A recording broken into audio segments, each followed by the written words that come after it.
आपकी इंद्रियां संसार के भोगों का उपभोग करने के लिए हैं और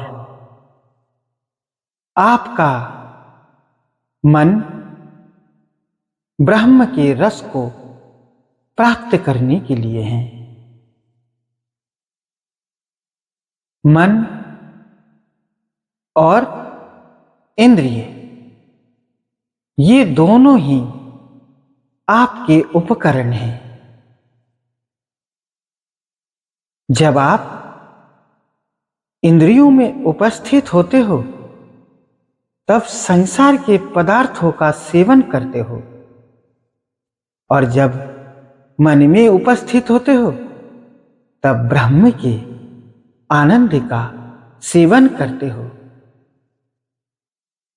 मन कदापि संसार के रस को नहीं प्राप्त करता है और इंद्रियां कदापि ब्रह्म के रस को नहीं प्राप्त करती हैं। सबका अपना अपना स्तर है। यदि आप इस मन को संसार के भोगों के प्रति ले जाने का प्रयास करते हो तो ये मन तो संसार के विषयों के प्रति संलग्न नहीं होगा, अपितु इसके स्थान पर यह मन अत्यंत चंचलित और त्रस्त हो जाएगा। और यदि इंद्रियों को ब्रह्म की ओर ले जाने का प्रयास करते हो तो इंद्रियां ब्रह्म में उपस्थित नहीं हो पाती हैं। फलतः आप स्वयं उदास हो जाते हो। इसलिए साधना को चाहने वाले मनुष्य दोनों का विभाजन कर देते हैं।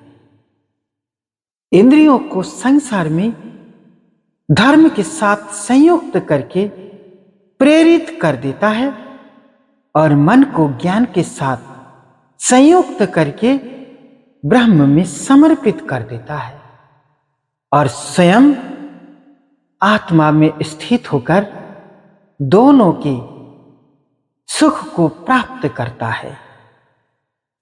इंद्रियां धर्म संयुक्त होकर संसार में आनंद का संग्रह करता है और मन ज्ञान से संयुक्त होकर के ब्रह्म के आनंद को संग्रह करता है और दोनों आनंदों का उपभोग करता केवल आत्मरूप आप हो।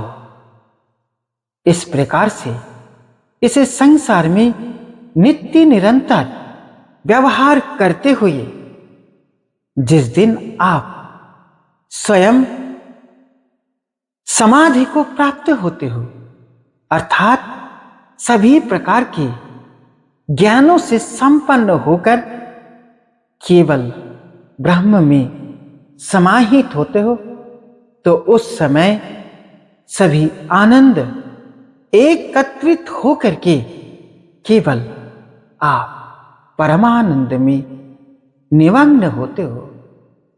साधकों, आपको विधि पूर्वक इस संसार में रहते हुए ब्रह्म का साधन करना है और ब्रह्म को अपने साथ नित्य निरंतर प्राप्त करना है। ये तो आपका शरीर ब्रह्म को प्राप्त करने के योग्य है।